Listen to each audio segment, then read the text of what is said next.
Dzień dobry. Każdemu z nas czasami coś się zepsuje. Stajemy wtedy przed ważnym wyborem: naprawić czy kupić nowe. Ale niektórych rzeczy nie da się kupić. Zostaje więc naprawa. Dziś opowiem, jak w prosty sposób pomóc naprawić demokrację. Przedstawię kilka rozwiązań. Można stosować jedno, lecz można też wszystkie. Można pójść na protest. Zatrzymanie niektórych zmian w wymiarze sprawiedliwości pokazuje, że to działa. Można przekonywać, że czyste powietrze, lasy i woda to nie ekologizm, ale prawa człowieka. Bo to fakt. Tak powinno być. Można przekazać 1% podatku organizacjom społecznym i razem z nimi bronić demokracji i równych praw. Bo można nie robić nic, ale można też starać się zrobić cokolwiek. Naprawmy to, bo możemy. Wspieraj z nami demokrację i równe prawa. Przekaż 1% podatku Fundacji Batorego.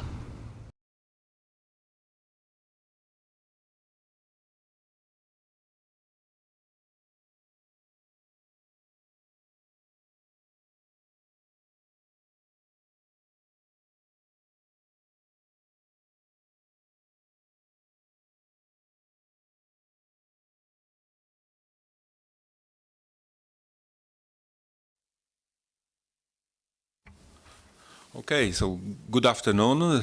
Welcome to the premises of Stefan Batory Foundation. It's a very great opportunity for us to meet so many eminent experts on the issue of populism and Eurosceptic discourses and so on. Our topic is today to talk about Europe without the Union and Eurosceptic and illiberal narratives in European and European social and political life. We have experts from many places, from North Macedonia, Slovenia, Italy, Poland. So we expect a really very interesting debate. I am very pleased that we were given the offer to organize this or co-organize this conference by the College of Eastern Europe, and we also had support from the Warsaw office of the European Council on Foreign Relations. So we are doing this event together, but the real host of the event is the college, and Laurynas Vaičiūnas, who is with us, and he is head of the college, will introduce us into the scope of this conference in a minute. But before I'll give him the microphone, let me share the last opening remarks. So we are supported in reaching our audience who is not with us here but is watching us in the internet by many media outlets, among them Polityka Weekly, Oko Press, Euroactiv, Portal Spraw Zagranicznych, and Video Code. So we expect a broad audience. And also we are supported by translators who are translating this conversation from English into Polish by Mr. Maciej Zgondek and Miss Marta Brudny. So saying this, I'd like to pass the microphone to Laurynas, and Laurynas, the floor is yours. Hello everyone who's made it to Warsaw. Thank you very much to all the experts and our project partners who have managed to come to Warsaw and join us for this live event. Hello to our audience online. The discussion will be available in 2 languages, which is a great thing, so that as many of you can join and listen in. First of all, I have to thank the Batory Foundation and Edwin Bendyk and his team for welcoming us here in Warsaw. We are a sort of very fairly spread out institution with colleagues in Wrocław, Warsaw, and Krakow. We don't have a place, a home in Warsaw, and so thank you very much for welcoming us here. And I would also like to thank Piotr Buras from the European Council on Foreign Relations here, the Warsaw office, for contributing and helping us and taking part in this discussion. So thank you very much to everyone for having us here. And the project itself, I think there'll be no one else, no one better than Dimitar Nikolovski from the Eurothink Foundation think tank in Macedonia, the project leader, to present the project in more detail. But I think for us today is an occasion to present the work that we've been doing over the past half year in different countries across across Europe, meaning in Slovenia, Italy, North Macedonia, Poland, looking at the illiberal and Eurosceptic narratives in the different countries and doing the focus groups, meeting people, doing the research on the ground, and talking with people. So we're at an early stage, let's say, sort of maybe more or less halfway through the project, discovering and exploring the narratives and seeing how they pan out in different countries, both within the European Union and also on the, let's call it, on the threshold of Eastern Europe in the case of North Macedonia. So we have a fairly good array of countries being covered in this project. I'm very happy that we've been invited to it by our Macedonian partners. So I think I should not be taking too much time. I think the experts who have joined us here today have so many good, interesting things to say, and I think we can smoothly go into a discussion and explore the topic in more details and share our reflections. So thank you very much for those coming here, and then thank you very much for those who've joined us online. And let's have an interesting talk, and I'll probably pass it on to Dimitar as soon as possible. Okay, just a second, Dimitar. Okay, sorry, because my name is Adam Balcer. Let me introduce myself, and I'm going to moderate our panel. That's really a great pleasure and honor for me. And I'm program director at the College of Eastern Europe, and we are starting with the first panel, which is dedicated to our research, social reception of illiberal and Eurosceptic narratives, and we are going to talk about similarities, differences, and first of all, let me introduce our distinguished speakers, and then of course I will go for floor to Dimitar. So let's start with our ladies, and first of all Manuela Caiani, who is associate professor at Scuola Normale Superiore in Italy, based in Pisa and Firenze. Then we have Maria Wincławska, who is associate professor at Nicolaus Copernicus University in Toruń in Poland. Next we have Kristina Angelevska, who is from Eurothink in North Macedonia, and we last but not least Faris Kočan, lecturer at University of Ljubljana in Slovenia. And now I would like to give a floor to Dimitar Nikolovski, our director of Eurothink and our project leader, and he will present shortly our project, and then he will talk a little bit about similarities that we found in our research, focus groups and interviews conducted with opinion makers, and then we will move to our countries, and case by case we will look at some kind of specificities of our research. So please, Dimitar, the floor is yours.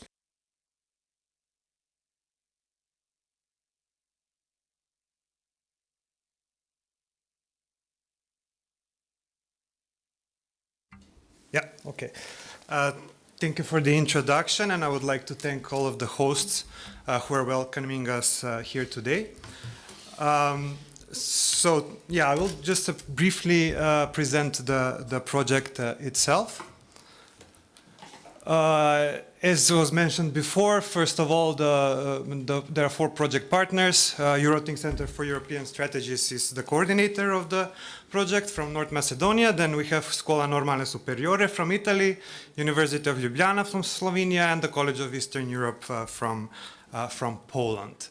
The project started in March 2021 and will last until August 2022. And as the title of the project itself says, the aim is to tackle illiberal and Eurosceptic narratives in the EU and outside of the EU. And I put here 2 asterisks around the word tackling, because we were kind of careful when choosing this word, because we knew that our target, our aim was also to talk to people who are illiberals and who are leading these Eurosceptic narratives, but also the aim was to develop counter narratives to these narratives. So when the word tackle can mean also to go against it and also to treat it in a way. So it was strategically used when contacting people for interviews and for focus groups. So the main activities are a balanced combination between the research and the on-site activities in order to maximize the impact. As part of this Europe for Citizens project, they mostly concentrate on dissemination events. And this is the purpose, with this purpose we are organizing 2 events in each of the countries and a final event, so third event in North Macedonia. And this is the final event of the first part of the project. So we already had a conference in Štip in North Macedonia, then in Ljubljana, and then in Firenze. So today we are here in Warsaw. And at this first 4 events, we basically were presenting the findings of the research. And after this, next month, we are meeting in Tetovo in North Macedonia. Well, we will have a workshop with young people to develop with them some counter narratives to what we will be presenting. So ultimately, there should be a dialogue among the civil society, academia, and the media on these topics. So the research at the national level, we started with desktop analysis, looking at surveys, looking at media reports, platforms of political parties and organizations. And then we did interviews with political activists, with experts, with also people from political parties and from civil society. And then we conducted focus groups in each of the countries to speak to citizens, some of whom are supporters of illiberal Eurosceptic narratives or are on the other side. And the products of the research should be 4 national policy briefs with policy recommendations and 1 comparative study in the end among the 4 countries. And the final outcome should be to develop a sort of international network, both actually at the national level and international level, to develop these networks with the knowledge on how to counter these illiberal and Eurosceptic narratives. Now, I'm using here some definitions that were mostly used by my colleagues in previous presentations. So first about the definition from Taggart on Euroscepticism: contingent or qualified opposition, as well as incorporating outright and unqualified opposition to the process of European integration. And this is, he is making this distinction between soft Eurosceptics, who are not basically in direct opposition to European integration, and hard Eurosceptics who are absolutely not in favor of integration. And then illiberal democracy, this was a definition used by, I think, by our colleagues from Slovenia. A system where free elections still exist and there is no explicit violent oppression of citizens. State apparatus rejects criticism by citizens and hinders participation in political process. So basically, a move against free civil society, so to say. And some of the associations that are used: populism first, which I didn't write here, then conservatism, nationalism, far right, radicalism. Some of the colleagues were also contacting and treating the far left. And for example, for the case of North Macedonia, it was important to put it also in the brackets of preventing and countering violent extremism, considering the experience that we had in 2017 and the storming of the parliament. And just a few general narratives that we have come across. First, that there are differences between the inside and the outside of the EU. As we all know, we have represented here 3 member states and 1 candidate, which is North Macedonia.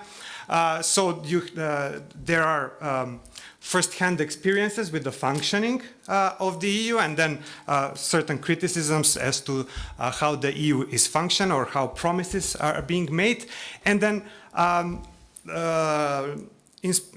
would say reasons why people from outside of the EU and people who are citizens of candidate member states, candidates for member states, would be moving against the idea of European integration. And as we can see in the Western Balkans, there are a lot of, let's say, promises of the predictability of the process that are not taking place, or also notions of unequal treatment among countries. So from the Western Balkans, the most advanced country in terms of European integration is Serbia, that has very serious flaws in the way of functioning of their democratic institutions. And then there are certain differences between the old member states. Here we have at least Italy as representatives, and the newer ones. And these are certain frustrations that are arising from the promises of equal development, and then failure for proper economic integration, that there are still stark differences in terms of the economy between the two. This is one, the economic argument, and the second one is the cultural one, that usually in the narratives on the EU, it is considered this Western European culture, which is in some conflict, as we are very well here in Poland, with the traditionalist values of societies here. And of course, the Euro crisis from 2008 and then the migration crisis have also caused the rise of Eurosceptic narratives. Because we see that there are some faults in the way of functioning, and we were also looking at the transnational ties and the strife of these local actors to connect internationally and at the European level, which I would say it's still an ongoing process with small success, but not that much. And I would think I would stop here, and I will let my colleagues continue with the case studies. Dimitar, thank you very much for your excellent introduction. And right now, maybe we will move smoothly to Macedonia, and I will ask Kristina to present the Macedonian case, please.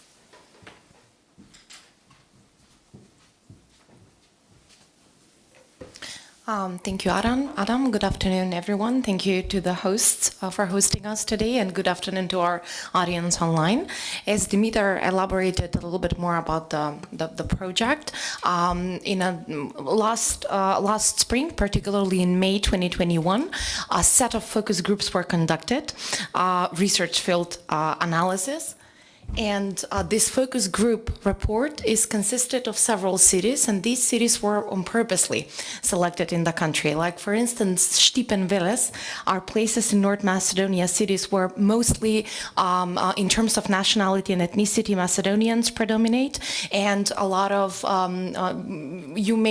people may encounter particularly the right-oriented perspectives and Euroscepticism in these cities in particular, whereas Struga and Tetovo are located in the western part of the country, and it's a mix of different ethnicities and identities, mostly Macedonians, Albanians, and other ethnicities and nationalities. And Skopje was also selected as a place to conduct the focus groups because it's the capital of the country, and it's a mix of everything, and a lot of occurrences do take place in the capital. There were there was a set of guiding questions used during these focus groups. The first one, what does Europe and the European Union mean to you? That was one of the questions asked to the participants. And then the next one, what are the advantages that they might see of a potential membership to the EU, and the disadvantages as well. And they were also asked, what would they change about Europe and the European Union? Also, as a result of the research field analysis, several master frames were developed. The first one was consisted of Europe versus the EU equals to the EU. So to most of the participants, Europe means the European Union. So they do not quite make the distinction between two of them, and it's all about the advantages of the membership. And then free market is also one of the advantages of Europe and the European Union in particular. Civilization, because they had a different perception of what does civilization mean in the Western Balkans versus civilization in the European Union and Europe in general, and something to strive for. The culture, also the perceptions of the culture, European culture versus culture in North Macedonia and the Western Balkans is also quite different to people. The diversity, a key perception here is that united Europe actually means diversity. The end of the nationalisms, it's also another striking result of this research. Carbon-free, green Europe, that's how they perceive it as well. And I'd share a quote here from two participants. The first participant from a focus group in Veles. They said, no real conflict between being Macedonian and being European. That's how they perceive it. And the next participant shared that we're technically European, but still not quite European. And then the second master frame, it's about the EU, the European Union. They're positive, but still hypocritical. They do have hurt feelings from the Prespa agreement and the official name change. The discourse on the European Union that is still dominated by Bulgaria issue, it's still also very predominant, and it's a myriad of broken promises. A participant from a focus group in Tetovo shared that we're still stuck in the waiting room. And then another participant from Štip, they say they propagate European values, but then deny our right to self-determination and tolerate Bulgaria's absurd demands. This is another narrative. And another participant from a focus group in Štip, they said we're too obedient to others and we need to start thinking for ourselves. Another master framework that was developed, it's about the negative aspects of the European Union. And these negative aspects are mostly consisted of very dominated by the cultural issues, like, for instance, the LGBTQA plus community, cannabis legalization, and other drugs. Very discriminatory against those who are not part of it, like candidates for membership, migrants, and the lack of COVID solidarity. And this is a slogan that was developed last spring, thank you, Serbia, because in a time when North Macedonia was lacking vaccines, the government of Serbia enabled citizens of North Macedonia to get vaccinated in Serbia for free. I'll share two more quotes from two participants. The first one is from a focus group in Štip. They say youth is already Europeanized here, but Europeanized for them means they follow all the negative trends from the European Union. And then another participant from Tetovo, they said the EU gives too much rights to bicycle riders. We, the car drivers, are discriminated against, which in itself is also a rather specific narrative, I would say. Another master framework that was developed, it's about the visions of Europe and Europe's future. To people, there are no clear visions of what Europe should look like in the future, and it should become more open and to stand in Macedonia's defense.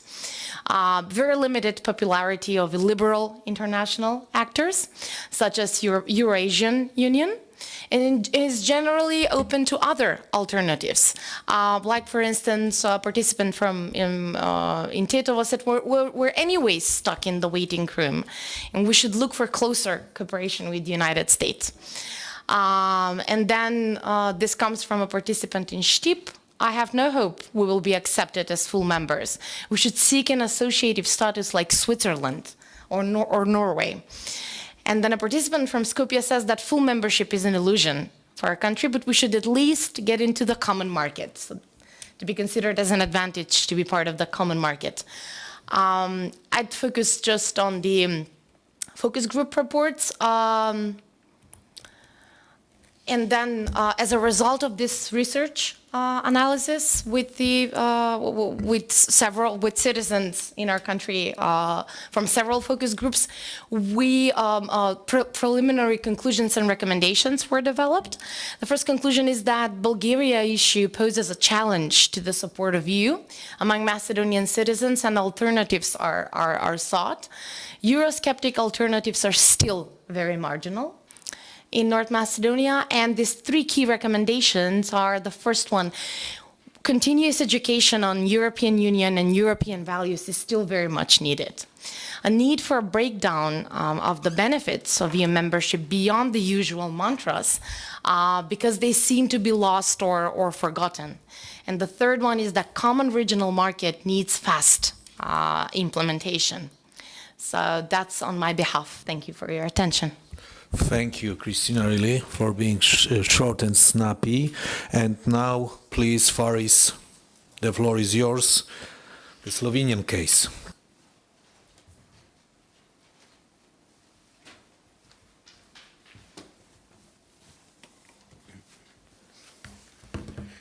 Okay. So first of all, thank you, Adam, for the words. A good afternoon to everyone. Let me just continue where the North Macedonian case ended, due to the fact that Kristina has already said a lot about the frames, the questions on how we tackled the focus groups. Let's just continue with the Slovenian one. So Marko and I, we have prepared a focus group, or conducted two focus groups. So the first one in... Presentation is here, just somewhere. Okay. Okay. So we prepared two focus groups, one in the western part of Slovenia with the far left voters, or maybe part of those far left organizations or political parties, and then in the East Slovenia we've done the same with the far right supporters or members.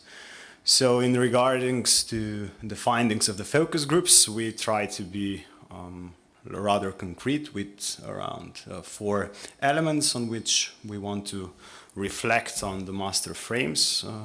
So in terms of the overall attitude, we could saw that the radical right voters were disappointed.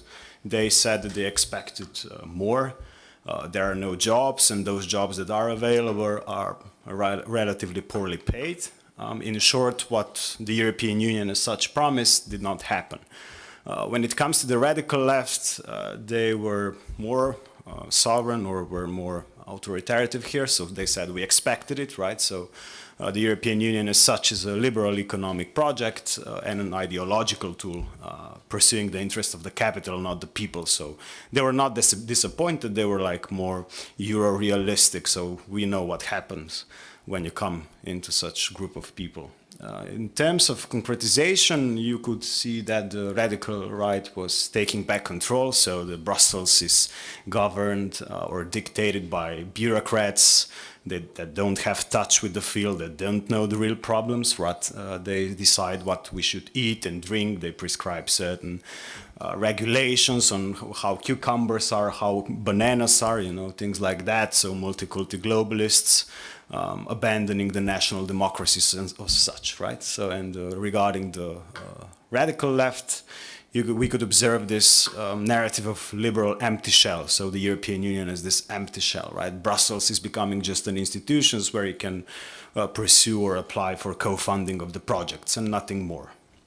When it comes to ideology, so here we try to segregate it within this inside-out or outside-in paradigm, right? So in terms of the radical right, the positive thing is that Slovenia got rid of Yugoslavia, but we did not get rid of socialism. So that was like the master frame within those focus groups. So in terms of the radical left, you could saw this Western bourgeoisie and their local assistants, again, this liberal, neoliberal narrative, right, in terms of the ideology.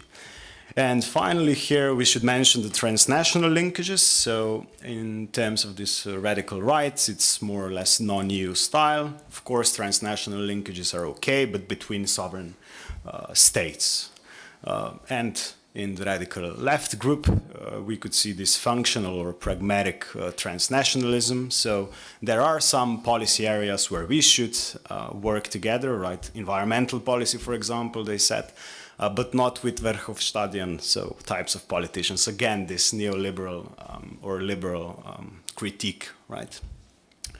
And maybe to wrap up, also to reflect a bit on the expert interviews, what Dimitar was also talking, and Kristina in part. So here you can see that in terms of the identity narratives, we couldn't see this exclusivist logic. So being European doesn't mean that you cannot be Slovenian. So all of the interviewees said that it's okay, we are European and we are Slovenian. So it's not this toxic relationship as it can be in other states.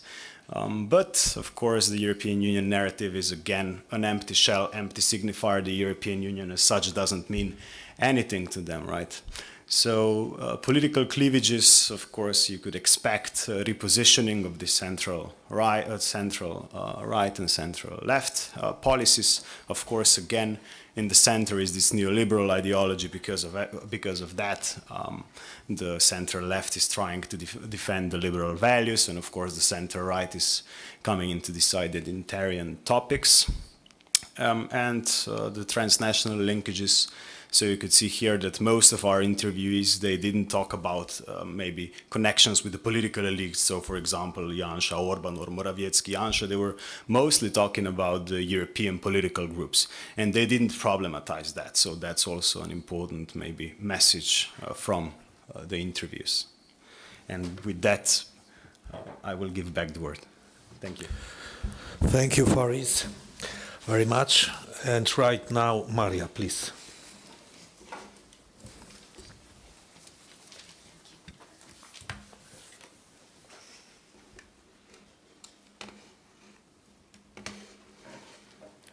Okay, I can see it.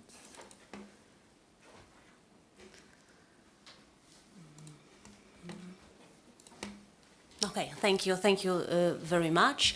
I am going to present a bit of our research.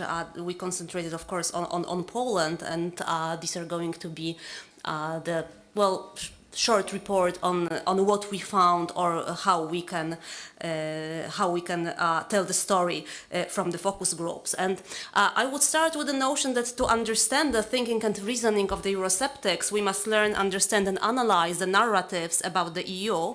And this was really my task in the project, to learn about the narratives of the Eurosceptics that they hold in Poland. And we tried to do it by organizing focus group. We did organize 3 focus groups in different cities in Poland. And we had 22 participants who took part in this focus group. What is more to our story is that what we can find in their arguments, it resonates very well with the narratives of the Polish government and of what is published in the government-owned media. But we are still working on this project. So here in my presentation, this media part is only going to be like an illustrative part to what we learned from the focus group. So in order to analyze the Eurosceptic narratives, I used 4 frames of analysis that was the frames were introduced by 2 scholars, by Andrea Piro and Steen van Kassel in their 2018 article on populist parties, narrations in 2 countries, in Italy and in the Netherlands. And they used the frames to see how the frames reverberate in respective party systems. And I did a reverse thing, really, in the discussion on the European Union. And I looked for these 4 frames, asking which of them and in what context they may be found in the views of the Polish Eurosceptic. And then in the next step in the project that I was already talking about, that I already mentioned, is that we are going to ask the questions how these views resonate in the narratives offered by the Eurosceptic parties in Poland, and how do they use it to shape the European, or rather I should say anti-European discourse. And as I said in my presentation, I will use it only as an illustrative material to illustrate every one of these 4 frames that I am going to discuss. The citations here that you have on the site, I am not going to read it. These are the citations of the respondents on the topics in the frames that I put here. So the first frame that can be found in this in our research is the sovereignty frame, and as you see here, it's also present in the media. One of the banners of the Polish main news program in defense of Polish dignity and sovereignty. And what the respondents were talking about when they were talking about Polish sovereignty and about the European Union. And the European Union was accused of taking the sovereignty of the states by interfering with matters that should be reserved for the states. And among these matters, of course, there were the liberal values of the European Union, or on which the European Union is built, but also the current affairs were tackled many times, like the arguments with the EU that interferes with the Polish judicial system, and the climate policy was also tackled in this aspect. It also, the European Union also possesses a threat of limiting the sovereignty further by acquiring new prerogatives and competences, and it does so, according to our respondents, in an unlawful way, for example, by the EU tribunal's verdicts not on the treaty. So the European Union, according to our respondents, wants to create a super state, and of course the super state will limit the sovereignty of the nation states, and this was something that we as Poland didn't agree in 2004 when joining the European Union. The promise was different. The second frame that can be distinguished is legitimacy frame. And it is not so obvious as the first one in the respondents' arguments. The arguments that we can find here are going like in two ways. The first one is the imbalance of the states that are the members of the European Union, that there is the clear division between the old states and the new states. And of course the old states, on top of which we have Germany and France, and they are running the European Union to their own benefit. And if their other countries are not subordinate, and of course especially if the countries of the new new countries of the European Union are not subordinate to the main countries, they are punished in different ways.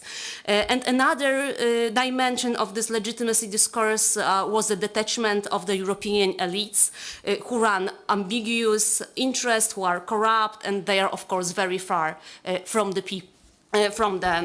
People, so it's something that you can also see in populist discourse on the European Union, but also on in the discourse in countries and nation states on governments and on elites. Then the third frame that we distinguish, it was the cultural frame, and it was a big issue as it is in other countries. And here again, it can be defined in two dimensions. The first dimension is the need of protection of national identity and national traditions against the European Union, because the European Union would like to unify all the traditions, all the values and everything that can be unified really in the Western world. And when we were talking about these values, I also asked the respondents, well, is it only the European things? Can you blame only the European Union? And they say, well, no, not really. We can blame the Western values in general, but also, of course, the European Union tries to impose these values on us. And then the second dimension of this cultural flame is accusation of the European Union of taking away Polish identity, Polish values by imposing liberal values and norms, and not allowing Poland and of course the other member states to stick to their values.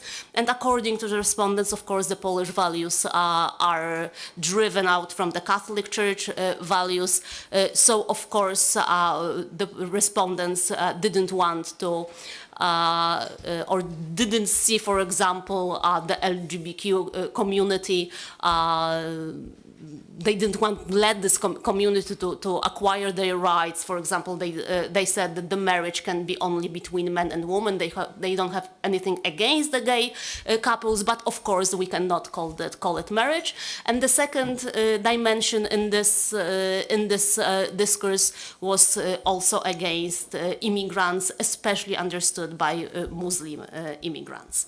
And then the last frame that I would like to tackle here is the socio-economic frame, and this was the only frame that really wasn't, if we can say it, against the European Union. This was something that our respondents saw the European Union as beneficial to Poland, and they found many arguments saying that not only Poland benefited economically from joining the European Union, but also they themselves benefited quite a lot from being in the European Union.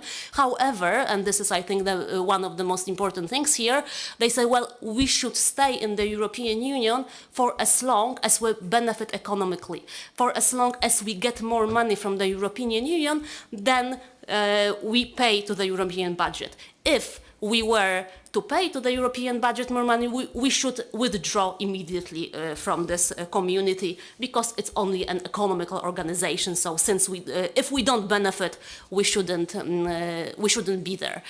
We also tackled the question of euro, and here all the respondents agreed that Poland should definitely stay out of the eurozone, mostly because of the prices that will rise if we join the European Union.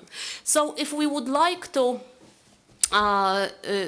give some conclusions here, we could say that, of course, we were interviewing the Eurosceptics, so they had a rather negative image of the European Union, and the negative image was mostly in these three frames as cultural sovereignty and legitimacy, and the socio-economic frame that we distinguished was the only one that was in a way favorable towards the European Union. And here are the pictures, the drawings of the respondents that I was asked to include in this presentation. I used the projective techniques, and I asked my respondents to imagine that a European Union is a vehicle, and ask them, well, how would European Union look like as a vehicle?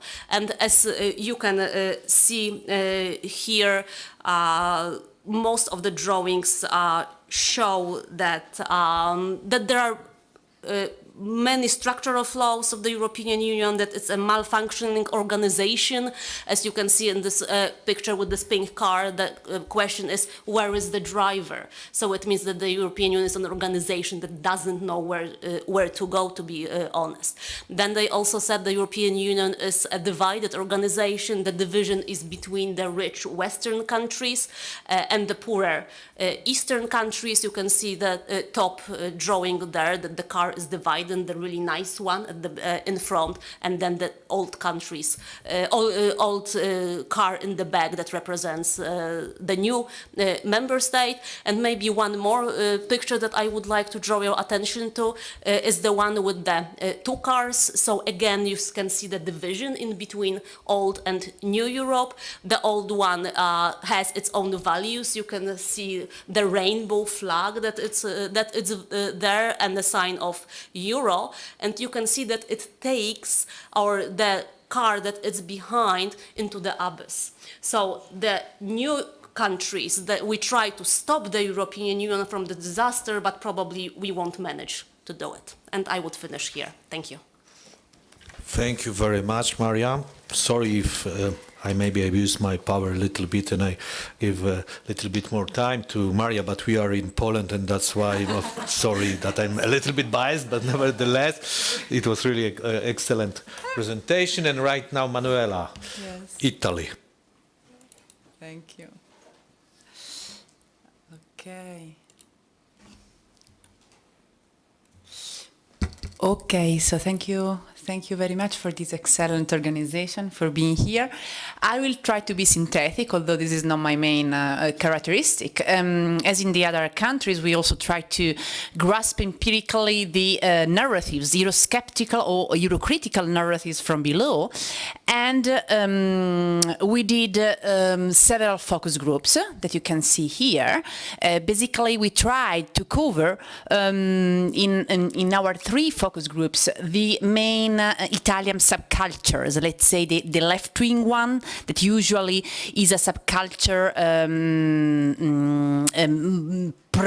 pro-European Union, or basically which have been supporting also the beginning of the European project, including Italy, the eastern and northern part of Europe, which is the headquarters, let's say, of Northern League and its constituency, and which would have been most likely the main focus and main origin of Eurosceptical claims and frames on Europe. And then we also wanted to cover the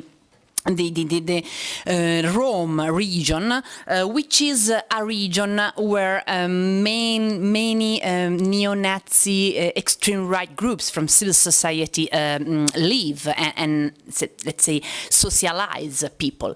Together with focus groups, we also did many interviews. And now, if here I have the numbers. The focus groups, as I said, were 3, not necessary to enter into details, and then we did 9 in-depth interviews with representatives of pro and anti-European civil society, Italian civil society organizations. Mainly they were social movements, again, on the right and on the left. And to synthesize the focus groups content, let me also add that, as has been done in other countries, especially Poland, we used many images in order basically to replicate the questions that also other groups used to conduct focus groups, like what does Europe mean to you, what is good or bad for Europe, and what changes do you have in mind when you think about Europe and improvement. But basically, we wanted to use images to tackle these questions. And what we had at the end, the main findings from interviews, but also from the focus groups.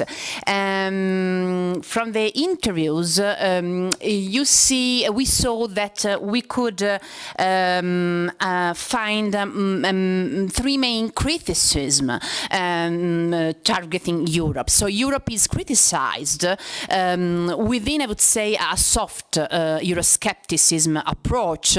So very rarely we find in Italy a hard Euroscepticism, as Dimitar showed as an analytical category.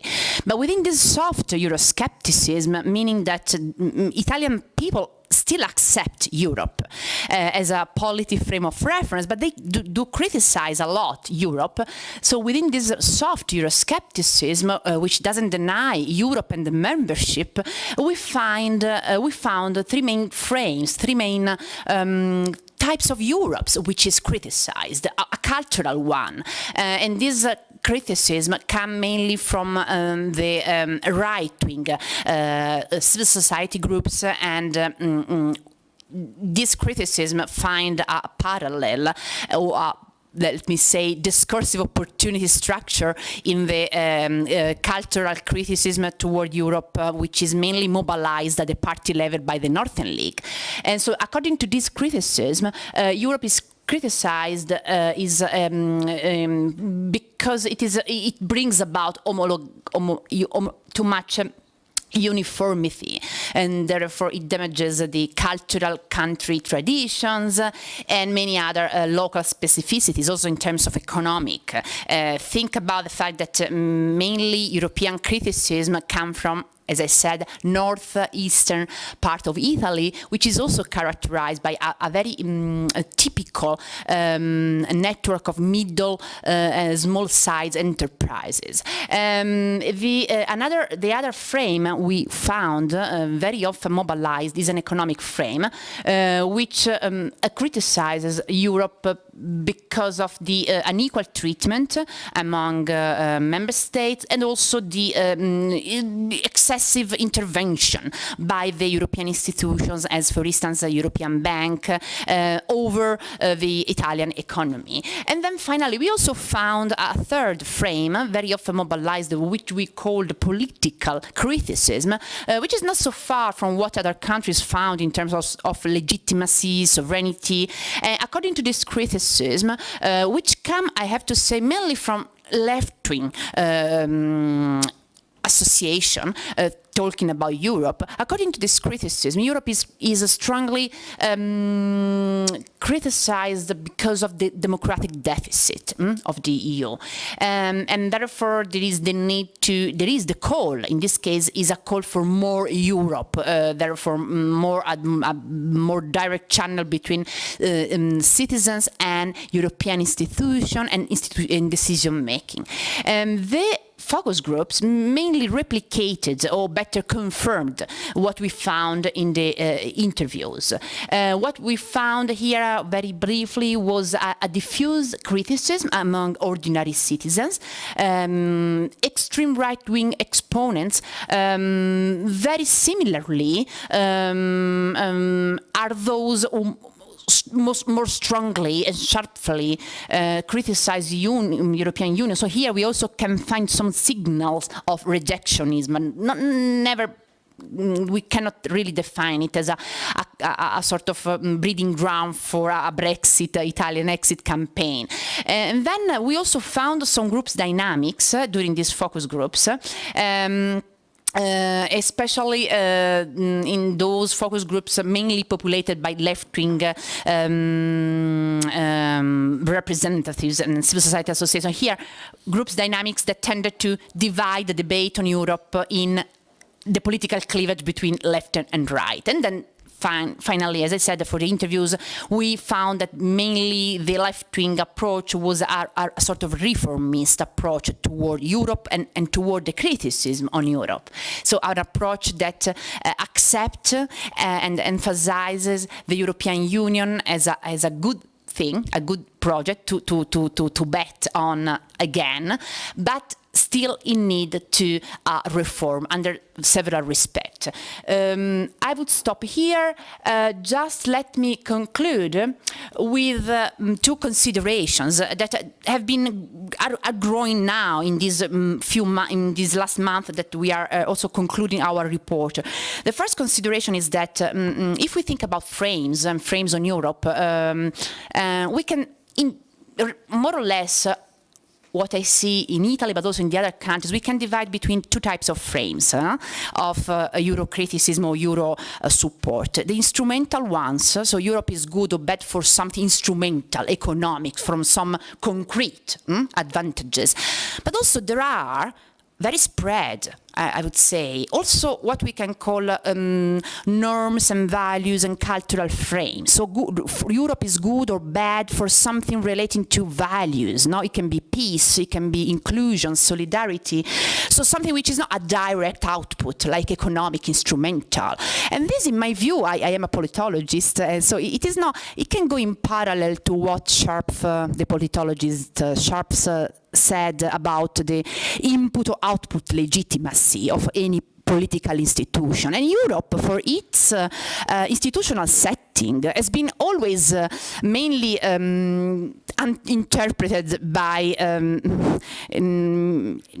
to work in terms of output legitimacy. So Europe, for its opaque and, let me say, complex institutional arrangement, according to which the European Parliament doesn't matter a lot, so has been always seen as an institution which can emphasize its legitimacy in terms of outputs. But at the same time, in the last 10 years, and also increasingly today under the COVID stress, the output legitimacy is increasingly difficult to be found. And so I would say, at least for Italy, but probably one of the main recommendations that come up in my mind, it's probably that we have to insist on the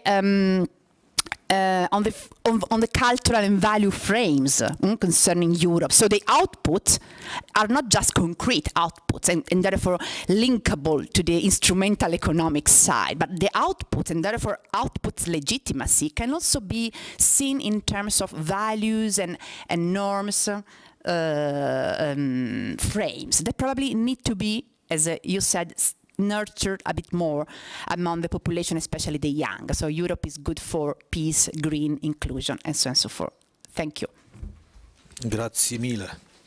sorry for pressing you, Manuela, but in fact we are slightly delayed, and right now I would like to give a floor to Piotrek Buras, who is head of the CFR office in Warsaw, and really I appreciate him as one of the best experts in the European Union regarding the Euroscepticism, things like that. And of course it's a mission impossible right now for him to comment and to gather all this information that he received from you, but probably we provided you, Piotrek, with some food for thought, and you have also your own ideas and your own assessment, evaluation of the current state of play in the EU, and especially social mood and opinion polls and so on. So please share with us what you learned from us, maybe something new or something is obvious. Of course, we wanted to show, that's my impression, that we wanted to show differences, but still, even in our country cases, there are still many similarities. So please, the floor is yours. Yeah, thank you very much, Adam, and thank you for inviting me to join this very interesting discussion. And I think it is indeed a mission impossible to comment on four such various presentations. And also, I think it makes it a little bit more difficult to deal with the details of your presentation, as you all used to some extent different methodologies, or it is slightly different approaches. So it's, and I also to our viewers, I've just followed. I just you know, reacting spontaneously on what I have followed over the last hour, and I think what I could contribute to this discussion is a view from someone who's not actually expert on public opinion or social research, but rather someone who's following the developments of the European Union itself. And so what I'm very much interested in is the question where all that actually comes from.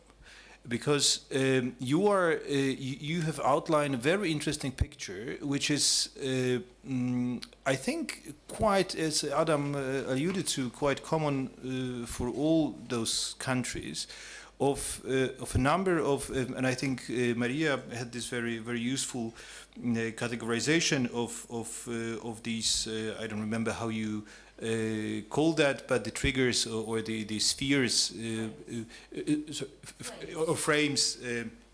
Sovereignty, legitimacy, culture, and socio-economic aspects, as those areas where basically the Eurosceptics draw their arguments from. And indeed, I think it's as we have seen, it's a case of all those countries that basically it's very similar in a way.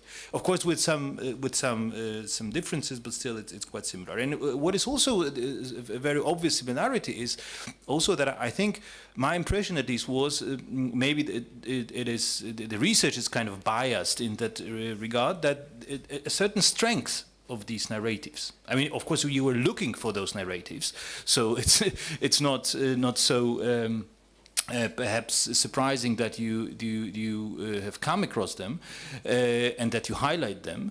But still, I think it is also for someone who's not following social research or not doing social research quite obvious that there is a rising wave of anti-European Eurosceptic arguments. And what I would like to do in a few minutes is to reflect upon why I think this is the case and what are the deeper sources of that. But before I do that, one general observation and actually a surprise, which I would like to share with you after having followed your research, and this is the fact how little role or a negligible role in all those anti-European narratives seems to play the climate change, especially climate policy of the European Union. And this is, I think, this is for me, at least in Poland, but not only in our country, but also beyond Poland, we here at the Batory Foundation we have done some research and writing on that, and Edwin Bendyk contributed to a very interesting project run by Counterpoint in London, analyzing the green wedge. Green wedge as being basically the problems of how to fight climate change being one of the drivers of socio-political divisions in our societies, and also driving very much the anti-European agenda. And in your findings, actually, it hasn't played any significant role. This is at least my impression. And that was, for me, and this is just a question mark, why is it so, and how to explain that? Because I think that this is, it has been kind of proven already that this is, that it is part of the Eurosceptic narrative, and also my hunch that it will play an incredibly devastating role for the image of the European Union, and will feed into this anti-European sentiments. But then, just really very briefly, 3 points why I think all that is happening. Basically, where is it? Where it comes from? And I think. It may vary across Europe, but I think there are 3 very general reasons why the Euroscepticism is flourishing. And the first one is what you said about the input legitimacy, and so basically the phenomenon of European crisis over the last decade. So this image of the European Union as a guarantor of prosperity and continuous kind of progress towards a better future has kind of collapsed. And of course, not only because of the crisis the European Union has suffered over the last years, but also because I think the whole Europe and the whole West has been in such a crisis. And it has been that we have, over the last decade or more, we have realized that this is probably inevitable, that our life standard would not necessarily improve in the future, and that a certain era has come to an end. And I think, and of course, and the European Union has always benefited, at least in Poland, in Central Eastern Europe, from this very massive belief that the future would be better. And I think since this belief has collapsed or is in crisis, the EU is also kind of hit by that. But this is not, of course, not the only, and even maybe not the more important source, I think. And the second one for me is the fact that, and this is also a very well-known phenomenon in the social research, that the nature of the main socio-economic, socio-political cleavage in our societies has changed. It used to be the socio-economic or economic cleavage. So this distinction between the right and left, as defined in economic terms, used to be the main driver of social or political divides. And now, I think you have the Fukuyama book on the identity, you have the research by Ronald Inglehart and others, saying basically that the identity question has become much more dominant. And I think this is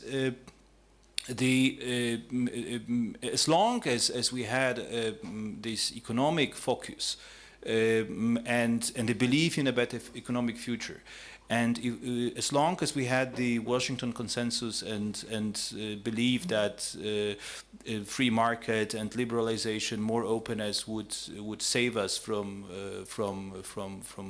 various problems, so long we can, the European Union as a project basically advancing all that, benefited from the situation. Now, since identity issues have become much more kind of dominant, I think all those cultural opposition towards projects of globalization, integration, denationalization, and all that, have been fueled in a much more significant way than before.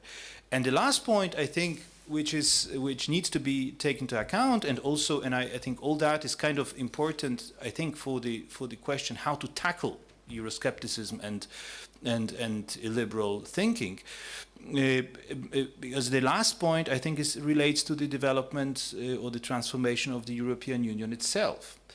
And I think, especially as seen from Warsaw or from Poland, I think there is one extremely important trait of this transformation of the European Union, which is related to the fact that when we were joining the European Union, it was still, the European integration was still a process which was responding to the intra-European problems. The problem of peace, of cohesion, the problem of the need of bringing two parts of Europe together. And there is also an echo of that in all your presentations. Basically, some people saying, those who have a favorable view of the European Union, saying that it's something which brings people together, and the others who are disappointed of the European Union saying this is, they are two parts of Europe, and the EU is doing nothing about that, and so on. So there is an echo of this kind of vision of the European Union. And in the European integration was a force of convergence, of economic convergence, bringing things together in Europe, overcoming divisions. And I think that it has changed in a very profound way. Now the legitimacy of the European Union is basically derived more and more, and this is also the language of the institutions, of the European elites, from EU's response to the outside challenges. So basically the EU is needed not in order to preserve peace in Europe, but the EU is needed to respond to the China challenge. The EU is needed to respond effectively to the climate change. We need the EU because Europe is becoming weaker and weaker, and we cannot cope with all those problems on our own as nations and EU member states. And all those the narrative about the European Union from the past is no longer kind of up to the task and not corresponding to the current challenges. And I think in the last observation that's a very if this analysis is true, then the question is how to make sure that we can if this analysis of the transformation of the nature of the European Union in response to all those problems, crisis, change of socio-political cleavages, role of the European Union in the world, if that's is correct view, then the question is, of course, how to formulate those pro-European narrative which would tackle this anti-European Eurosceptic language, and which would be able to respond to all those criticisms which you have identified in your presentations related to these four main spheres, to these four frames. So I think that is so much from me, I think, for now. And the last perhaps suggestion is it would be very interesting to see if there is something like a policy transfer between Eurosceptics across Europe. So to what extent, for example, our successful Eurosceptics are kind of a role model for I don't know, Slovenia or North Macedonia or others. So I think there is also this academic concept or methodology of policy transfer which could be useful to look at that. Okay, so much. Thank you. Thank you, Piotrek, very much. The EU, in fact, in my humble opinion, was built on this principle win-win situation, so and mutual reciprocity, and we thank you very much for your contribution, because we also, I think, learned something from you, and it was really this eagle's eye view that was excellent, and I think you created a bridge that we can go smoothly. We can move smoothly to the second panel, which is going to be moderated by Edwin Bendyk, and I'm passing the floor and mic to Edwin, please. Thanks a lot. Thanks for all these splendid presentations and for this comment by Piotr. And we had some questions raised asked by Piotr, so we can refer to them in a discussion we will have just after the panel.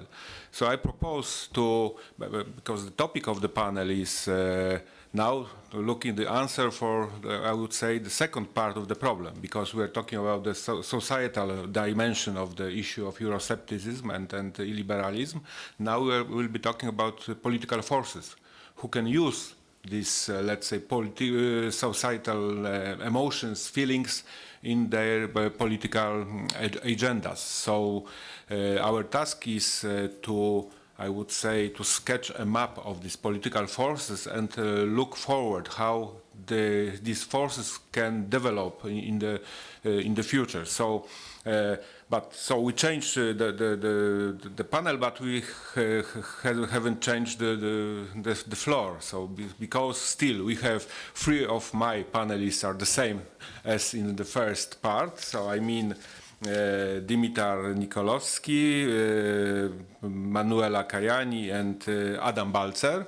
And we are joined in this part by Marko Lovec, Associate Professor of International Relations at the University of Ljubljana, Faculty of Social Science.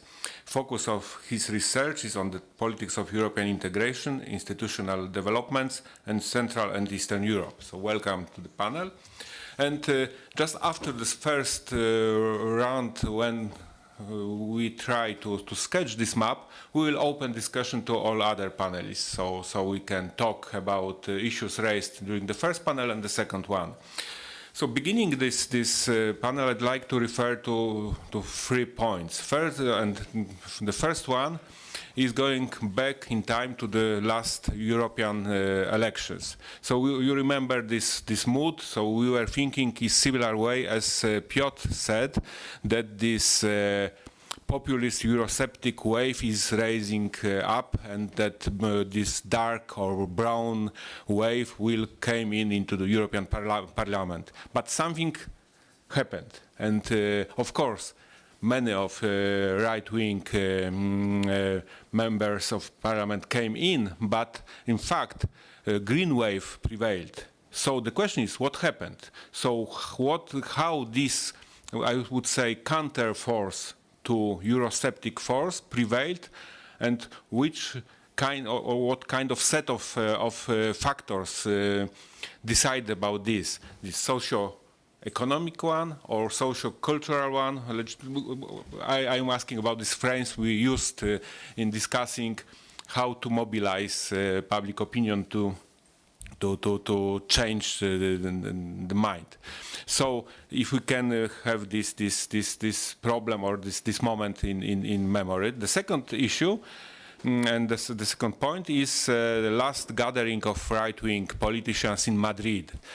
Perhaps you remember this phenomenon. It was not the first one, because earlier, couple of months earlier, we had the similar gathering in Warsaw, and earlier we had a declaration signed by many of them about the future of Europe. So the process is going on. And this last one was very interesting. So if you remember, we had there Mr. Morawiecki, the Prime Minister of Poland. We had Mr. Viktor Orban, the Prime Minister of Hungary. We had Madame Le Pen, who is a presidential candidate in France. We had other more or less prominent politicians from Spain, from Romania, from Lithuania, and many other countries. However, we didn't have many from Italy. So we didn't have Matteo Salvini, for example. So it was interesting. So the question is, what is the real political force? Of course, we can say what it means in Poland or in Hungary because it's really strong, but what they really mean in other countries. So it's just a political noise, or it's something stronger, not only in terms of their electoral support, but rather of their influence on a discourse. So how they can be effective in, let's say, moving the so-called Overton window and imposing Eurosceptic narratives into mainstream discourse. And that now is the third issue about the future. Aren't you afraid that sometime in the future, if this case of moving of Overton window would happen, we could have the situation when Euroscepticism would be used in liberal centrum, I would say, because of questions like the issues concerning the fight with climate change and this necessity of changing lifestyles, like consumption lifestyles, all these costs on changing of my freedom of choice, yes, which are very, let's say, important for liberal mainstream.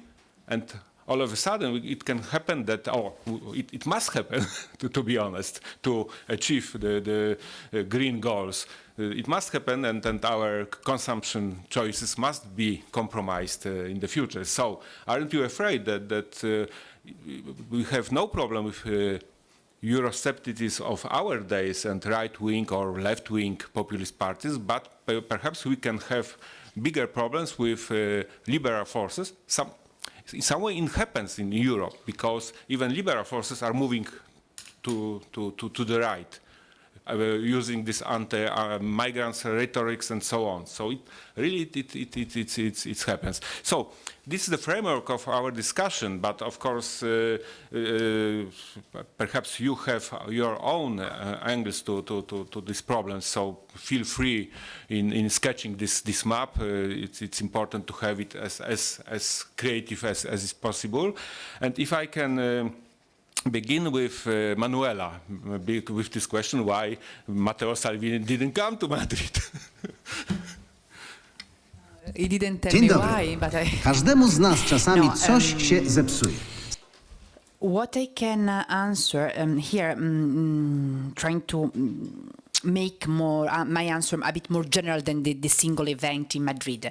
The Europeanization of the far right, now in general, also the transnationalization of the radical right or right-wing or the populist radical right, has been is all still a bit controversial, no? Because as we know, the radical right in its core ideological values is one of the main components is nationalism, and more strongly ethno-nationalism, and therefore it is not by chance that several attempts in the history of the development of an European radical right group at the European Parliament or European Radical Right Party.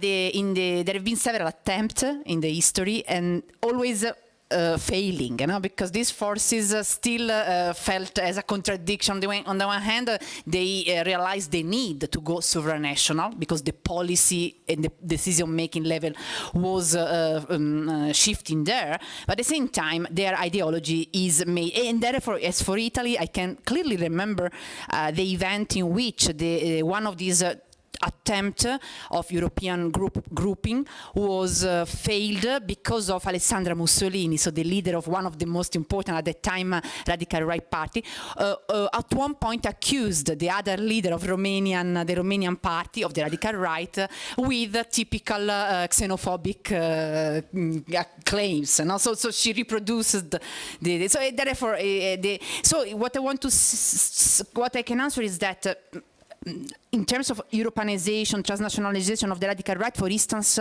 Giorgia Meloni, the other main important representative of the radical right in Italy, was present in another European gathering in Valencia, no? 1 year ago.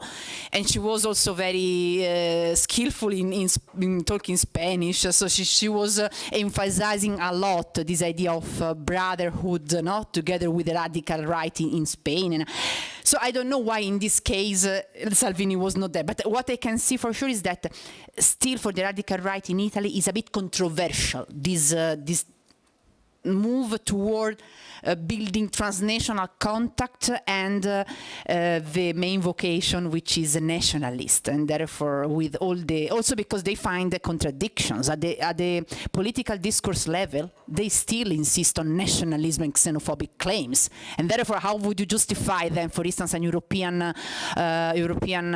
group with Romanian representatives, no? While in public TV you criticize waves of Romanian immigrants, no? So it is a contradiction they still have to resolve, at least in Italy. Thank you.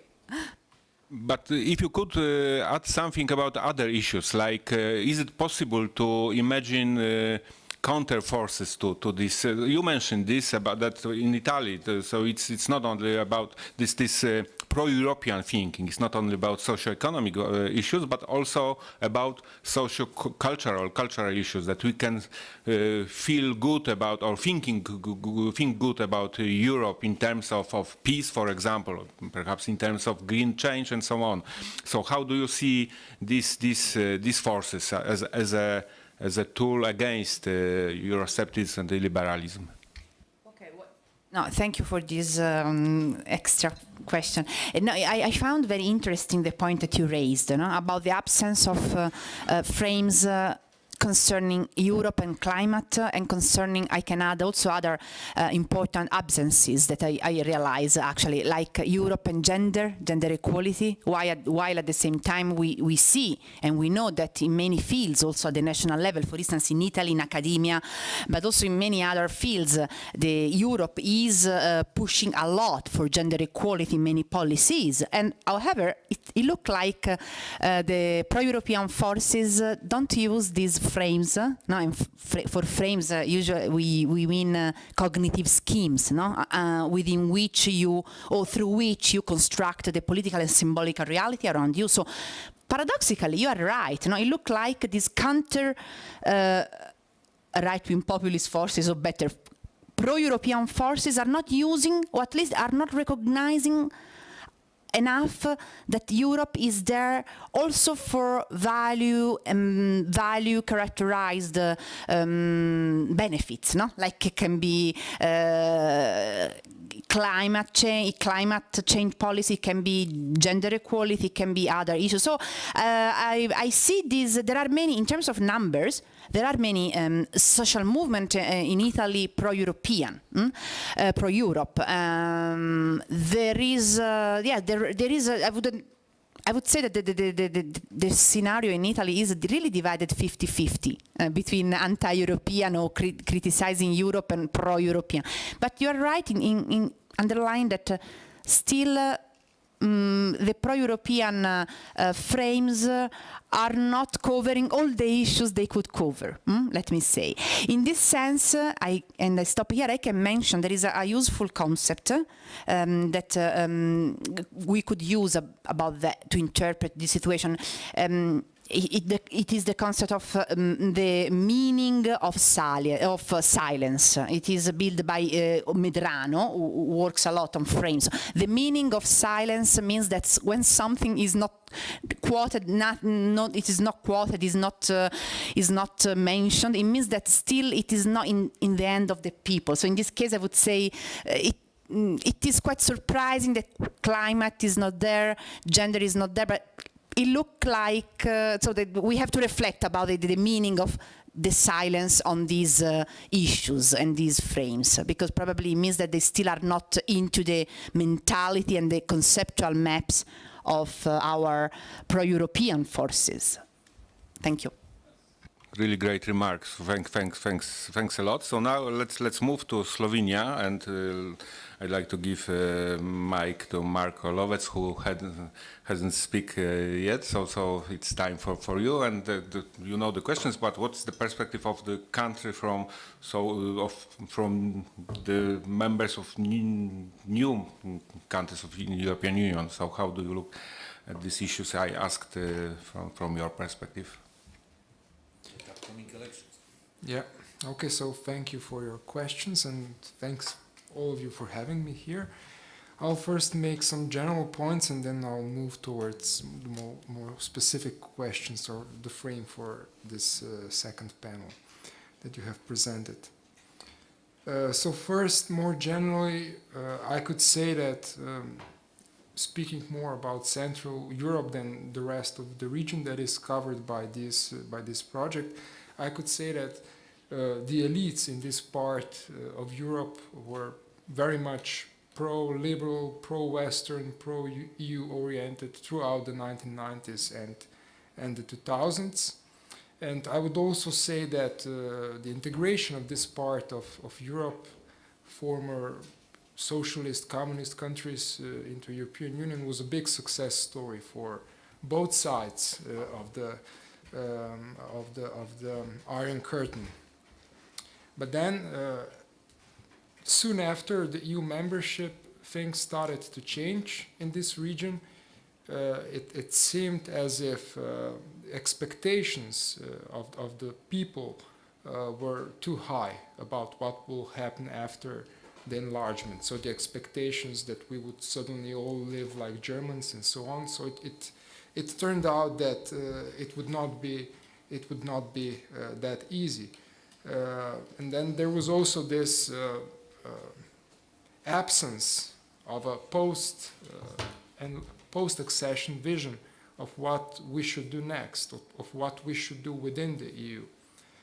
And this showed that the whole center of the political authority within this new transition countries, newly emerged liberal democracy, probably relied too much on the idea of going back home towards Western Europe, and the idea of Brussels as this main political center of the political community.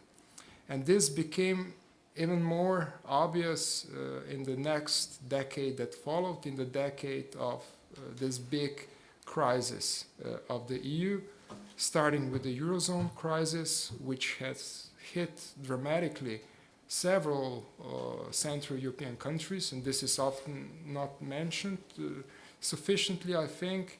Hungary was affected by global economic crisis a lot, and this can explain in many ways the victory of Fidesz and also many nationalist, economically nationalist policies adopted by Fidesz government after the 2010. Slovenia also was affected significantly, also Czech Republic, Slovakia indirectly.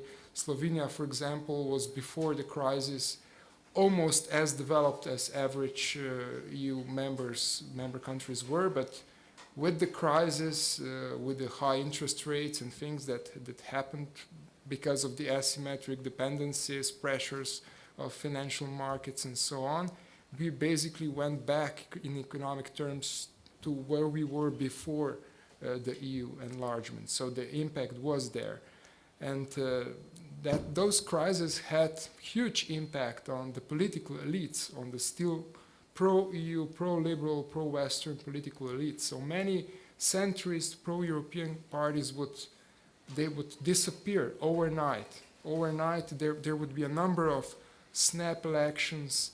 Since 2008, none of the governments was able to survive by the end of the mandate, and there were landslides changes within the political space. So within this context, it was very hard for political elites to reproduce, to use the Marxist term. So in order to reproduce, they had to invent new methods, new tactics, and quite often they went back in the imaginary and also in terms of political strategies and tactics, they went back towards the times of the communist regime. So they started to use propaganda a lot. They started to concentrate power, put pressure on critical voices. They tried to control judiciary, media, suppress political opposition, and in many ways this was done to survive politically, to be able to reproduce, and this was done in a context in which centrist, pro-European voices were demotivated due to the fact that there was this huge crisis, which was also the crisis of the political center, the most important political thing that defined all other political issues, political questions. So the crisis of the EU and perhaps also of the Western liberal world in general. And then there was this big move, big shift in between the Eurozone and the migration crisis, because Eurozone crisis was still in many ways an output crisis, to use Manuela's terms. It was an output legitimacy crisis, but then migration crisis was different, because migration crisis was already used by nationalist, right-wing, populist political forces in Central Europe in order to gain further grounds, to strengthen their position and to go directly against the EU. So it was used as a source of input legitimacy, as opposed to the Eurozone crisis, which was a source of output legitimacy for the Eurosceptics. But then after that, at 2016, 2017, also with Brexit and the victory of Donald Trump, this was sort of the climax, the peak for the Eurosceptics and illiberals in Slovenia, and I think also in many other Central European countries. So after that, support for the EU started to grow again. People saw some of the problems created by hybridization of liberal democracy and being mixed with more authoritarian styles of governance, and this changed, this move again towards more progressive direction. Can also explain some of the current ambiguities when it comes to the importance and role of terms Euroscepticism and illiberalism in this region, because most of the people in the region are still pro-EU oriented. So I think that if there was a referendum tomorrow, in none of the Central European countries, most of the people would vote to leave. And also when it comes to liberal values, I think that most of the people in this region are still pro-democracy, pro-human rights, pro-independent institutions.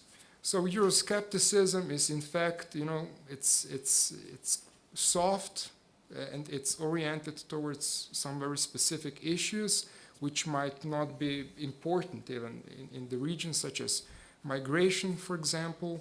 And then when it comes to illiberalism, this has to do with attitudes towards gender, migration also to some extent. In some countries, religion is important in this context. In Poland, also in Slovenia, but to a more limited extent. And then there's this issue of anti-pluralism and pressures on independent institutions and things like that. But here, liberalism as a political idea is blurred with certain types of political tactics and strategies that are used by politicians who try to concentrate different sources of political power in order to be able to reproduce, to stay in the position of power. And now to just briefly touch upon the two specific questions that you had for this second panel. First, this was mentioned by Piotr about the importance of the regimes in different countries for one another. I would say that, especially for Slovenia, the most important factor is the concrete aid, concrete support that is given, especially by Orban regime, which is the most established illiberal regime in the region, towards certain allied parties in other countries, such as in Slovenia. So we have concrete financial support, which is sustaining the whole media apparatus that is supporting Slovenian Democratic Party in Slovenia. Then secondly, only second, I think, comes this external legitimacy, which is also important. So even though we see these national leaders often as a strong man, they are on the opposite. In reality, they are weak men. Often they are weak and they need this sort of external legitimacy to show their voters and the others that the things they are doing, the things they are defending, are not certain, exotic North Korea style political ideas. So they really need to be seen and pictured with other important politicians from other countries.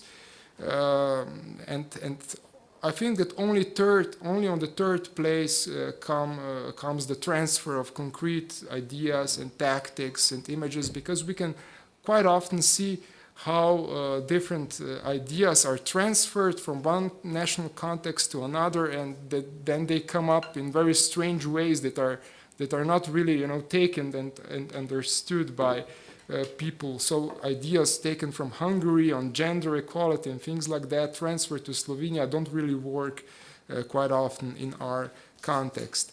And finally, about this new green division, I think that environmental issues currently are working much more for the EU and pro-European forces for many reasons. One being that young people who were not that active politically, are not that active traditionally, have taken those green ideas, pro-European ideas as their own, and they have been mobilized by those ideas. And then secondly, perhaps paradoxically, the European Green Deal is not, in fact, very green. It's more, financial, economic package. Many environmental NGOs are quite critical towards different regulations. They are calling them greenwash. So one of the reasons why European Green Deal is working is that it's, in fact, a financial stimulus package and not really, an environmental agenda. But there is this risk of a cleavage. Just to give you one funny example, alternative for Germany, 10 years ago, their main topic was Eurozone, Greeks have to go out, and then after that it was migration, and 2 or 3 years ago it was green ideas are destroying will destroy automotive industry in Germany. So this risk is there. Thanks a lot for your answers and for bringing this structural perspective, which explains a lot. So I think we can elaborate on it a little bit more during the discussion. And now I'd like to give the floor to Dimitar and to North Macedonia, and what's your perspective from the country who is a candidate to European Union, and how do you look at the development of political forces inside Europe, and what is the answer of your political forces to what we are talking about here? Yeah, thank you for the question. Well, first of all, I think that we were the only ones who mentioned the green issue, at least at one point during the presentations, and it was exactly in favor of Euro enthusiasm, because I think that the European Union has done at least a good job in presenting itself. Macedonian citizens do not know more about the European Green Deal than actually that is called the Green Deal, and that's enough. And that is why there is this expectation that if we approximate to the European Union, or we eventually become members, that people who feel threatened in terms of environmental issues will get protection, will get more protection from the European Union. This is one point. The second one is that, in fact, a lot of the green issues in North Macedonia have been incorporated in some of the far-right movements now. Yeah, so you can see a lot of talk about this, and I think that there are some researchers who are talking about the future of, let's say, ecofascism. Where was I? And then about the political power. Now, I think we said that there is that still this Eurosceptic, illiberal actors are still quite marginal in North Macedonia, and this is not because they don't have the potential, and they actually can have a lot of support, considering all the frustrations, especially in terms of identity issues and the treatment that the ethnic Macedonian community is getting from the neighbors and from the EU. But there is so much disagreement amongst all of these groups that it seems impossible for them to unite as a one force. Otherwise, they would be able to influence politics a lot more. Not as part of this project, but as part of other research, I have done a lot of field work exactly with these groups, and I can see that they are not capable of uniting and believing in one leader, etc., etc. And this might be also success of the secret services of the country, to enter them and to make them argue amongst each other. And I think Manuela was speaking about this prospect of European unification of these forces. Even if they found, I think, some middle ground or some minimal consensus in the beginning, I really doubt that it can be effective in the long run, because they will still, because of these national issues, because of prejudice, they will argue, and I don't believe in the longevity of such a big project. Sorry, was there another question that was raised? Whether there can be liberal forces. Was that the question? Was whether there can be liberal forces? Yes, for who would adopt a Eurosceptic narrative in the future, sometime in the future? Yeah. Okay. First, before this, I forgot to mention that even we had this very, let's say, quite authoritarian rule between 2006 and 2017, Vămărot de Pomane party. The leader is now being kept in Budapest. We're good friends with Orban, and they were quite a textbook example of illiberal governance. And still they were very pro-European. And this is also success of, let's say, all of the political elites in the country from before. But considering now the treatment that the country is getting, it's not impossible to have liberal Eurosceptic parties in the future, simply because of this elusive, let's say, project that the country would become a member. Yeah. Thanks a lot. And last but not least, Adam, and I'd like to add one more specific question about Polexit issue, because it's an issue in Poland. Now it's not raised, but it was quite hot a couple of weeks or months ago. So what you're thinking about this, of course, in the context of questions which I asked earlier. So. Okay, thank you very much. So. First of all, of course, Marco has already mentioned that if you look at the opinion polls in our region, generally to a various degree, because for instance in Czechia, probably the level of some criticism towards the EU or soft Euroscepticism is much higher than, for instance, in Romania. But nevertheless, if we scratch the surface of this very general pro-European approach, of course, quite often we can realize that it's quite shallow, not very profound, not deeply entrenched. And if we divide, for example, during these opinion polls, we can, and also during these focus groups that we conducted, that is my impression. I didn't take part in them, but of course I consulted Maria and so on. And I read reports. So my impression is that if we scratch the surface and we look at some concrete issues, the picture became much more complex. And of course, sometimes this attitude towards the EU is much more ambivalent and sometimes even full of contradictions, especially related to the issues even right now, what probably you had a chance to see that you have a lot of billboards, posters in the city with this light bulb, which in fact the message from this campaign, advertising campaign, is supported, political campaign is supported by state companies, and the message is that in fact, and we know that it's not true, this number, that 60% of the rise of energy prices, that the EU is responsible for that, and in fact the EU's energy policy. So that's the issue that, in fact, Maria also mentioned that during her presentation, that in fact that's the topic of our benefits, what we can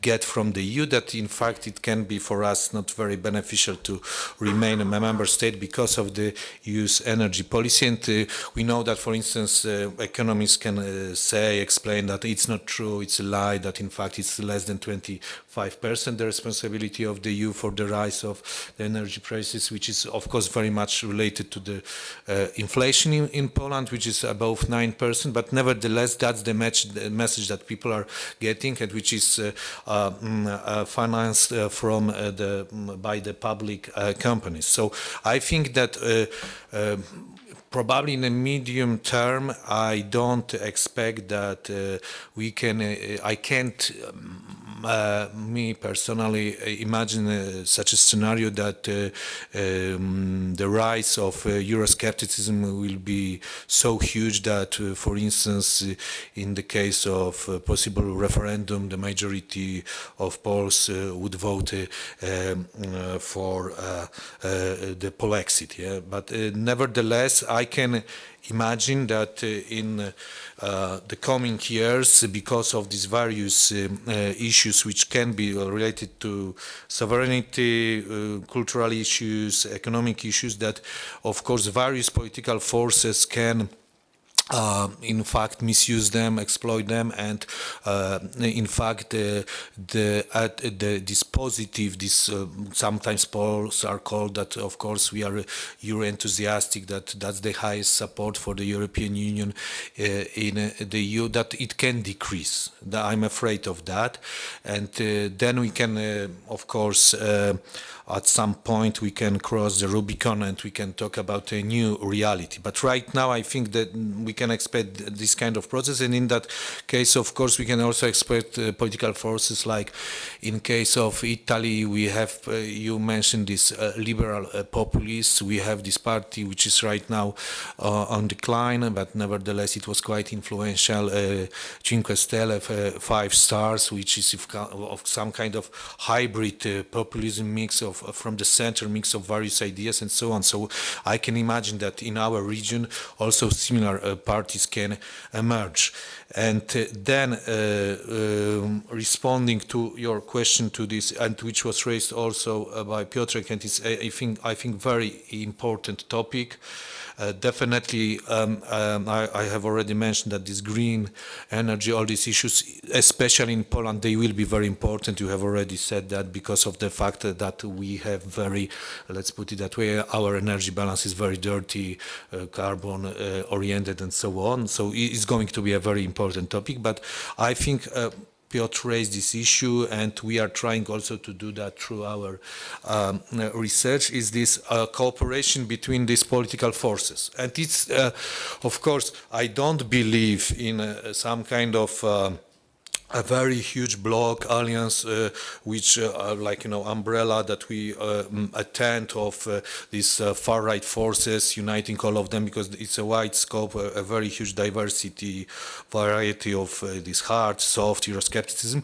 But we should acknowledge this fact that last year, especially what happened is that Fidesz left. They didn't want to be kicked out from the EPP. They left, and they started together with Law and Justice, PiS from Poland, and also with other political forces. They started this process to gather And in fact, it's, of course, our motto, the European Union's motto is united in diversity. Probably they can end up with their own motto, divided in unity, because we can observe this enormous reshuffle of these soft and hard Eurosceptic forces and moderate and hard radical right. And definitely it's something the scale of these consultations, meeting, they issued several declarations. It's something which is probably unprecedented in the most recent history of the European Union. It's, of course, it means that we can observe the composition, for instance, of both main political groups, identity and democracy, on the one hand, these guys which are more hard Eurosceptics and more soft European conservatives and reformers. And for instance, some guys, the most extreme parties like Alternative für Deutschland, Wilders Party, Party for Freedom, they are moving to the right and they are not they weren't invited to these gatherings. On the other hand, from the perspective of the law and justice, what is going on, that they contributed to, in fact, de facto the composition of their own political group, European conservatives and reformers, because important political parties are very reluctant. They don't want to be involved in this process. For instance, the Civic Democratic Party from Czechia, right now that's the main ruling party. Sweden Democrats, they are not interested because they would like to join center-right, and after the elections which are going to take place in autumn this year, they would like to be in government. Then we have also, for instance, parties from Slovakia, from Belgium, which are in the political group with peace, but they didn't show up during these meetings. So we have this reshuffle, and of course there are very important challenges facing these efforts, especially attitude towards Russia. Sometimes it's, of course, surrealistic that, for instance, during this meeting in Madrid, in fact, Salvini and Meloni, they didn't show up. There was a... just a second. There was a false start in Warsaw, because that's a very tricky situation. Italy is a very complicated country because we have two parties, one which supports the government, namely Lega, and one which is against the government, namely Fratelli d'Italia. Fratelli is on the rise and Lega is declining, and that's why it's very difficult it's a very difficult balancing act for political forces like peace to have them both on board. But nevertheless, in Madrid, they sent both parties their representatives, low-ranking guys. I mean, it was some kind of gesture in the case of Lega and Fratelli. Okay, we can cooperate with you, but right now, we are a little bit offended of this situation in Warsaw. That's why we are sending only MPs. MAPs from the European Parliament, so low-ranking of low-profile politicians. But nevertheless, it was very symptomatic that there was a common declaration, a joint statement which was issued, and so on. And for instance, our Prime Minister was very proud of that statement, that Russia was mentioned in a very vague way. But nevertheless, it was quite funny because immediately Le Pen denied that she endorsed this declaration, and in fact what is even more surrealistic, that you can find this declaration on the party's webpage, but without exactly these two sentences related to Russia. So it's really some kind of absurd. So of course there are serious challenges facing these efforts to unite these forces, definitely. But nevertheless, I can imagine that because of various factors that they would like to cooperate despite difference against so-called mainstream, that certain parties, that we can expect some kind of reshuffle and cooperation between them on a wider scale than before. And in that case, definitely it's very important that I think that a lot will depend on the performance of PiS and Fidesz, because they are the only political parties that, in fact, they rule the EU member states in difference to other forces, and they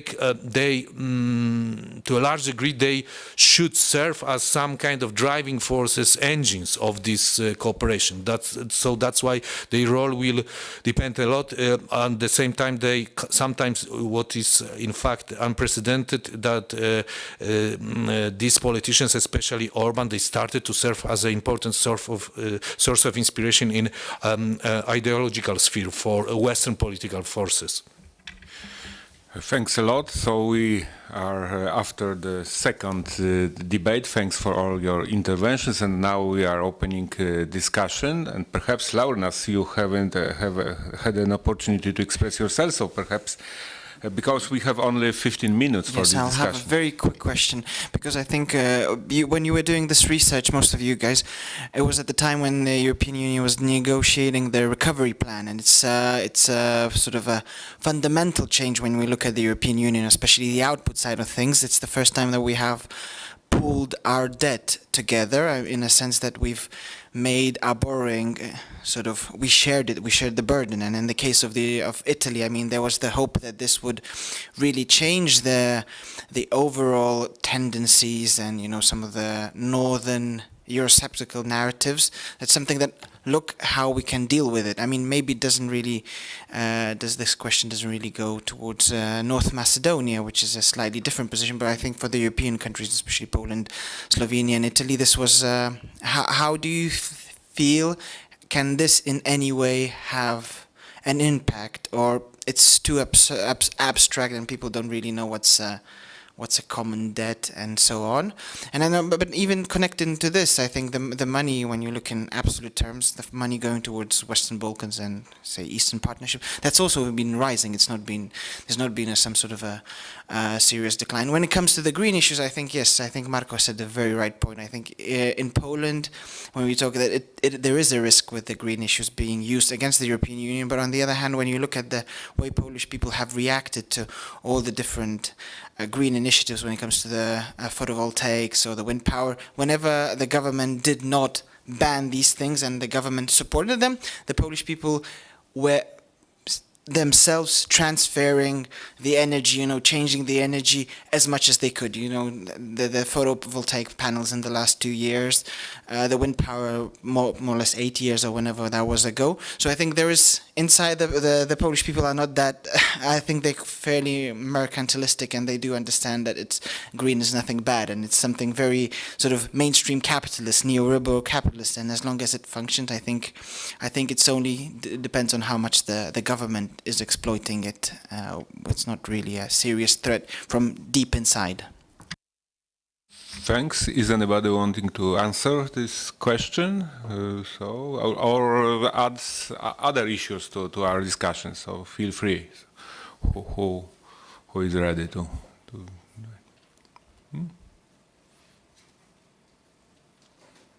Okay. Go with just a short answer. Well, you were right. There were no mention about this common debt during the focus groups. People are not that much interested in the details of what is going on really in the negotiations within the European Union. They are just interested of what they can see and what impact some policies can have on them. But they are getting their information from news, from headlines, and not going into big details. So the only thing that was mentioned, it was that the Polish plan is not accepted by the European Union, and it should be accepted because we should get the money, because the European Union promised us the money, so why we are not getting them, and that the European Union is interfering too much in the judicial system, and it's not the case. It shouldn't be the case. So this was the only things that were mentioned really in the focus groups in Poland. Thanks. Anybody else? Yeah, okay. Go ahead. Yes, I can try, but actually I should reflect with more time, because you raised two very important points that we didn't realize when we didn't talk a lot about that. The correspondence of our time frame of data analysis with some critical juncture also for the European process. So this can be So thank you for that. Now, as for Italy, I have to say that, in answer to that, I have to say that usually Italy has this tradition of domestication of European issue. So, for instance, I remember that when there was the debate about the European Constitution in the first years of the 2000s, the unique debate, so better, the only discussions at the citizens level and therefore political parties level about this constitution, European Constitution issue, was about the preamble of the Constitution, if we was integrating some reference to Catholic religion or not. In my view, this domestication of European issues in Italy is also to be related somehow at the role of the media, because the way our media transmit usually European issues is a way which follow a lot some logics like news values. So some aspects which are related to how much a newspaper or an article can be sold, not so much on how much informative it is. So what I echo, my answer is yes, you are right. Also in Italy, in our as answers to our questions, this idea of the common debt or good occasion for also for Italy was not mentioned, almost never. So I don't know why. We should reflect about that. I think that it was not neither in the public debate. So, for instance, if I have to say what was and what is still in the public debate about Europe, paradoxically, is the point connected to the pandemic concerning the libertarianism. So economic libertarianism, not the freedom to, or the sanitarian libertarianism, and therefore many European recommendations and rules, let's say, are perceived as a dictatorship from Europe. So also the COVID, let me say, a topic, in my view, is giving room for eventually extra Eurosceptic frames, based on this libertarianism frame, which that the radical right forces are using a lot. So Meloni, Salvini. The debt was not mentioned. So thank you. Thank you, Marco. You'd like to? Yeah, just a couple of points. So why was pandemic different from the previous two crises, the Eurozone and the migration crisis? Why was it a pro-EU moment? For once, because populists and nationalists were already in position of power. So before we had liberal Democrats mostly, but now we already had populists. And people somehow didn't trust the populists to solve the health and economic issues, that they did not see them as credible providers of solutions. And in fact, we can see that many countries with populist leaders underperformed. So within this region, Central Europe, we had higher death toll and we have lower vaccination rates, which means that the leaders in those countries did not perform. In spite of the fact that they control media and different institutions, they were not able to convince people to get vaccinated. So we can see this issue of mistrust of people towards certain types of institutions. And then ECFR, it's too bad that Piotr is no longer here, they made a big poll across Europe, and this poll showed that during the pandemic, there was not that much of Euroscepticism. So this was before this big financial deal was agreed and so on, but there was more of people were asking for the EU. People were asking questions such as, where is the EU? We need the EU to solve this one for us. Because of economic dependencies, because of the deficits and debts, we need a different economic approach from the EU side, especially for the Eurozone members. And this time EU did reply. The members agreed on this big increase of finance, and they did it quite quickly. And then there was this also the idea of environmental sustainability, and then rule of law issue was thrown in. So I think that this is what strengthened pro-EU forces, along with the fact that populists underperformed. But this budget issue, it's tricky, because the current EU budget was used as a guarantee to get new loans, but these loans will have to be returned. And the idea of the Commission is that we will have new financial sources, new taxes, tax on plastics, tax on carbon, and so on. But if those taxes are not agreed in the forthcoming years, then current budget will be used to repay for this loan, which means that in future we will not have the money for cohesion and agriculture if in the next years we don't agree on new financial sources. So this money that we are currently spending, it's very tricky money. And you know, there's a joke because it's called next generation, because it's supposed to bring better future to the children. But in fact, the reason why it is called next generation is that it will be the next generation that will pay for the loan.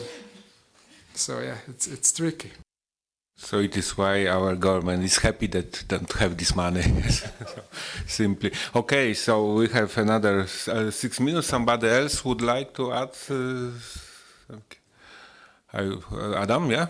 I mean, in our Polish case, definitely Laurynas raised this issue of money from the EU, and probably right now we are approaching this watershed, the moment of truth, because of the ruling of the Court of Justice of the European Union, which declared that, stated that this mechanism of conditionality related to the EU funds and to the rule of law, in fact, is legal and is not is in line with with acquis communautaire. And in that case, definitely, what is very important in the case of Poland and Hungary, so we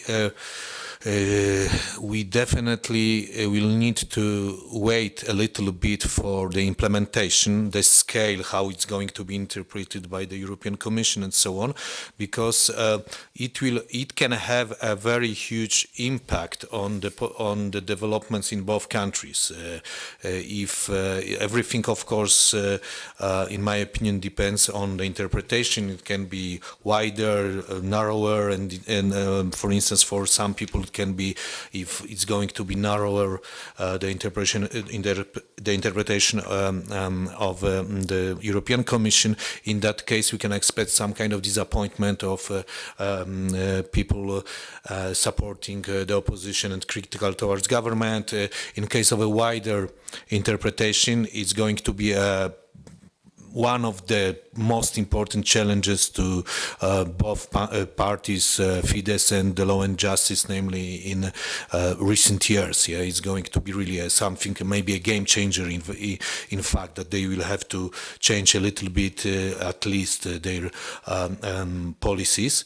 And of course, in that case, what is worrying me, that I mentioned this reshuffle of these political forces, identity and democracy, and European conservatives and reformers. In fact, these developments and trajectories that we can observe, what is going on with certain parties, is unfortunately also radicalization. That what happened to Fidesz is definitely moved to the right, and what is going on of course, we have much more, in the case of Poland, the ruling elite is much more diverse internally in comparison to Fidesz, where there is this definitely one chief and so on, and hierarchy. But nevertheless, we can also observe that this the ongoing decomposition of the European conservatives and reformers means also that peace is also moving to the right. So again, that's an open-ended question. The final outcome of these processes, of this reshuffle, rearrangement of the political scene on the right. Thanks a lot. We are close to the end of our conference, so perhaps Dimitar, as a coordinator of this project, would you like to wrap up it and say some words in the end of it? Yes, thank you very much for organizing this and for inviting us here. So just to maybe reiterate from the beginning that we are now officially finished with the first part of the project where we only presented the research, and then in the second part we are going to concentrate more on developing these counter-narratives and developing this network against Euroscepticism. And our next event will be on the 10th of March. It will also be hybrid, so I would like to invite the audience that is listening to us now to join us for the next event as well. Thank you very much. Thanks a lot. And Laurynas, it's for you to close this conference as a real host of it. I like the old joke, you know, what's the difference between Hitler and Stalin, you know? Hitler likes to be applauded to and Stalin applauds with the people. So I would say that we all applaud to ourselves, and let's have a good evening. Thank you very much for being with us, and good evening to everyone.